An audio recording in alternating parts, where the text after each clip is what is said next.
Hey up guys, what's going on? Welcome back to York City, where the final York-Leeds derby is going to occur today with the Champions League quarter final, first leg against Liverpool. Now, we could have won the Premier League title today if Everton hadn't lost to Arsenal. Arsenal winning there does mean that even if we win today, it would be 17 points clear with 6 games to go for them, which means they could still catch us just. However, the next Premier League match is against Arsenal. So as long as we get a draw there, we win the title. Might need Newcastle to beat Man City, or at least draw Man City today for that still to be a thing. So it does put a little bit of problem organisational-wise for me in this episode, because obviously Arsenal falls directly afterwards along with the Liverpool second leg. And if we just destroy Liverpool today, then that second leg is probably largely irrelevant. However, we'll focus on Leeds York first, and then we'll deal with that as things come. Castillo scored in that Arsenal match, by the way. Yeah, I'd forgotten about him as well. Does show you how much of an impact he made on me personally, but he's a very good player, Castillo. Very good player. Doing very well over there. Still technically better than either of our left-backs, apparently, although that was obviously when we last scouted him. He was brought in to play backup to Saxton, got as good as Saxton, made things very awkward for when I had to come and sell him. He was only ever brought in to be then sold on eventually when Kovalev came good. And then when Kovalev came good, all three of them were as good as each other.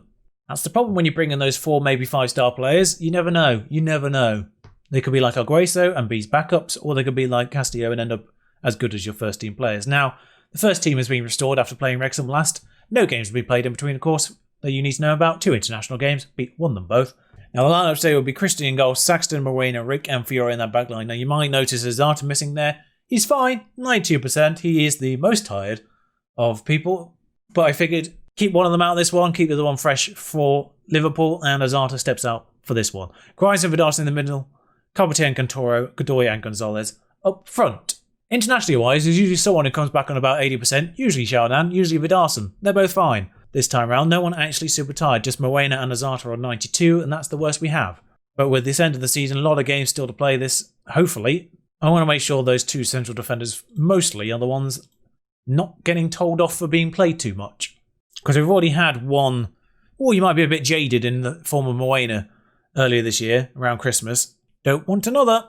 Sure has put that through to Cumbers, who has smashed that wide, and we can breathe again. Leeds, of course, enjoying a very good season, predicted 17th. They are in 9th. They are actually 1 place ahead of Liverpool, and therefore are technically the tougher opponent in today's episode, which makes 0 sense and not something I was expecting to say. Huddersfield are 1 point behind Liverpool, so Yorkshire doing very, very well. Sheffield United were in Europe. I have no idea how they got on, and Leeds and Liverpool comfortably mid-table, possibly knocking on that European door for next year. And of course, York doing the business at the top of the table. Now, this is being passed around irritatingly well by Leeds, and that is a fantastic bloody goal. Bob De Nooijer, love that name, Bob De Nooijer. It's like very quintessentially Dutch, and then Bob. I mean, I feel like we were playing Barcelona here for a moment there, the way they were passing it through our midfield. Such a good goal. Build up and finish. Of course, we lose here. That causes all sorts of chaos for winning the title. If we lose, we're still 14 points clear. So, realistically, at that point, we need to gather 4 points to win the title for certain in our remaining 7 matches after this. 8 matches including this, sorry. Gonzalez coming forward now. He's found Carpentier at the back post. Tight angle, he does it though. And Virgil Carpentier takes the lead in the goal-scoring ranks with 26 for the season. Gonzalez himself on 25. Rounds the defender and powers into that box. Pumps it across. Carpentier, flying kick. Bypasses the goalkeeper. Lovely finish. Carpentier with the corner. That is going to be shambolic. Is it going to go over the line? Yes, is the answer. What has just happened there? Right, 3D, this is your time. This is where 3D comes in handy. I might just pause this actually very briefly and change the camera. I think we need to watch this in behind goal. So it's ricocheted off Unai and Moreno's tackled in. Where does it go from here? Catal taps it, Cantoro touches it, Godoy touches it, Cantoro touches it again apparently. I mean, it's clearly over the line. So the last 2 touches were Godoy to Cantoro and then it's gone over the line. What a shambles. Saxton with a long throw. Doesn't. I feel like the long throws aren't going to be quite as effective against Leeds with their formation. They have a lot of defenders or defensive-minded players, so I have a feeling they're probably quite good in the box. Carpentier, does get on the end of that. I thought he was about to be intercepted by Cumbers. Godoy, well saved. Manchester United winning their match also still keeps them in contention, I just realised, for the title. I say that as if we don't have at least 10 points gap, but mathematically they're not out of it yet either. But if things stay as they are right now and Manchester City lose, then all that matters is the Arsenal result. Good God, what? I mean, I don't know how that's gone in. I don't know if it's counting yet, because I've not seen the actual goal thing flash down. It doesn't appear to be counting. So that player there was offside, the one who somehow smashed it against the other post. Pedersen punts this one into the box. There's a little bit of a scramble. Rick's going to be at the back post. Not quite. And suddenly we're at like 75 minutes of this match gone. This has rattled past this match. Right back on a 6.5 and booked. Off you come, sunshine. Carpentier booked as well. Off you come, sunshine.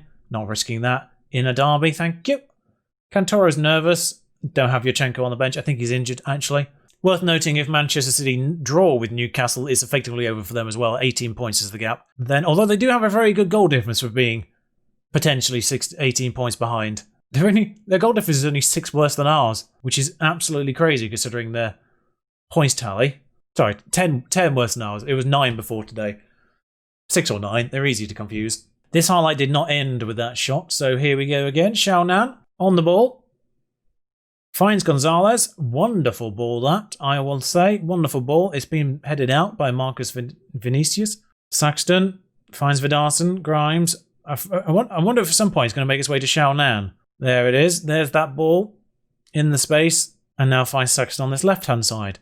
They do appear to be sort of standing off our fullbacks, which is probably not the wisest move, but Cantoro heads over. And Grimes is the one that tires first, so off he comes for Seri. I'm just going to straight stop it with 4 minutes to go, not really worth it. And 2-1, tight, 370 minutes since Christian last conceded. Bob Denoyan gets that particular scalp. Was a little bit lucky, we did have the better of the match. So I'm pleased with the performance as a whole, perhaps, maybe just not the finishing. So we'll see what Manchester City do against Newcastle, and then I'll bring you the Liverpool match. Man City, of course, lost 2 in a row to Leeds of late, so perhaps morale... Nope, 3-0, they win. Everything's fine. So still 16 points behind, 6 to go for them. And our next match is against Arsenal, so win there, title sealed. Sorry, that made me laugh. Liverpool avoid relegation. Is that how bad their season's been that they were being considered for it? I mean, Leeds losing, they're still in 9th. Huddersfield and Sheffield United both win in that game week, and 5 points separate Leeds in 9th from Sheffield in 12th. 3 Yorkshire clubs and Liverpool fighting it out there to be in that chasing pack with Everton. Would not have predicted that at the beginning. Oh, they're still in the Euro Cup too. Europa Conference? What are they calling it? I've forgotten what they're calling it now. But it looks like they smashed the group stages, and also Aberdeen, and they're met with Real Sociedad. So maybe that's why they're 12th, they're still in it. European commitments always makes teams perform worse, for some reason, even during periods where they're not in European football. I'll never understand that. I understand it during the group stages and the knockout stages, but the gap between the two, don't know why it still affects them during that stage, particularly if they're winning in Europe. So there are 2 suspensions for the Liverpool match, and they have been dealt with accordingly. Moena is one of them, Carpentier is the other. So Azanta steps in, Ramirez steps in. Azanta was always going to be back in this one, and I was 100% aware that Moena was suspended for this one. That's why I played him in the last match. We got a bit lucky there, to be honest. Could have easily done that the wrong way around. Otherwise, we'll line up exactly the same as we did last time out. Now, worth noting, Liverpool, nothing's happened with them team-wise. They're still bloody brilliant in terms of the players they've got at their disposal. I don't really know what's happened to them. Although I note no Chris Carollo, so must be suspension or injury there. Still got Renato Blatt on the opposite side, though, who is ridiculously good. Now, if I was any of the other big sides who can afford his wages, I would have been signing him immediately. But I'm York City, who did not have that space on their wage bill, and therefore didn't bother. Grimes finds Saxton. Cantoro, I think they failed to get into Europe last year as well. So I was definitely considering Renato Blatt, but money-wise, just never going to happen. He's on 400k grand a week there, but he is so good. So in Casa, but I would sign him as a defensive midfielder, which is what he actually is. Despite the fact he's played centre-back for about 5 years for Liverpool now. He's 160-something centimetres tall, for Christ's sake. Just punt the ball over him. Ramirez. Oh, God, that's gone in. The trajectory took it straight towards the goalkeeper. I was about to go, oh, somehow that's gone in. Tony McGee beat into that ball, the other central defender and England defender. That's worrying. What's happened? Oh, I think the goalkeeper's expected it to go the other side of him.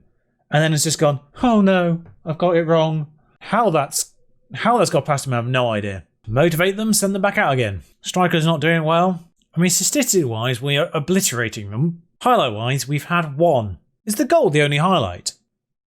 I think that's one at the very beginning. Gonzalez has capitalised on another mistake by McGee. It was his missed header, really, that led to the first goal. But really, it was the goalkeeper's error in the end, I suppose. But Saxton finds Gonzalez, and this doesn't count as an assist because McGee touches it first with one of the worst back passes you'll ever see, and Debazi has no chance. And you may be wondering, well, he's clearly got his light on. He must be recording this quite late at night. No, it's mid-afternoon.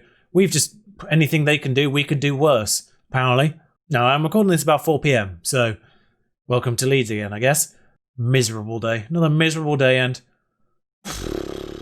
Alright, yeah, that's an even worse back pass. And it's an away goal. Castillo's been sent off, and now they're losing to Bayern Munich. Is that helpful or not helpful to us? We played the Man City Real Madrid winners, I think. Man City 2-1 ahead in that one. Alright, Grimes is the most tired. Saxton is booked. 82 minutes gone. Demand a little more. If we can get a third, I'll feel a little bit more comfortable. Otherwise, it does look like we're playing Arsenal and Liverpool in the next match episode. Playing Arsenal and Liverpool in the next matches no matter what. But yeah, next episode might end up being those two games. If we get a third, though, that changes things. Well, Kovalev on the long throw now. He's not as good as Saxton. It's found its way to Gonzalez, and Godoy is probably offside. It's being reviewed and cancelled. I know it's being cancelled because it's not flashed up as a goal. Simple as that, really. There we are. Yeah, he was. For some reason, Liverpool have gone very attacking at the very end of this. They've got an away goal.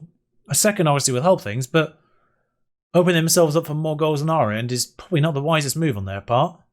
That said, they are coming forward now, though. Let's find Esposito. He's gone wide. That probably should have been an equaliser. They've had 2 shots on target. I would have been fuming if they scored 2 from 3. I've just realised both of those terrible back passes happened within a minute of each other. I thought there was more of a gap. There wasn't. It's another let-off. Really, it's another let-off. Bayern end up scoring 2 as well. Troy Parrott thinks Gonzalez should leave York for Tottenham. Yeah, I'm sure he wants to play in the Europa League. Right then, I wasn't actually originally going to do the Arsenal match, but with Liverpool being set up the way it has, of course, 2-1, that's irritatingly well poised for a second leg, and with the Arsenal match potentially deciding the title now, I think we're going to have to do it, aren't we? So I'll see for both of those. It's 4 matches in a row. Wasn't expecting to have to do that, but there we are. I'll see for both of those. Until then, ta-ra.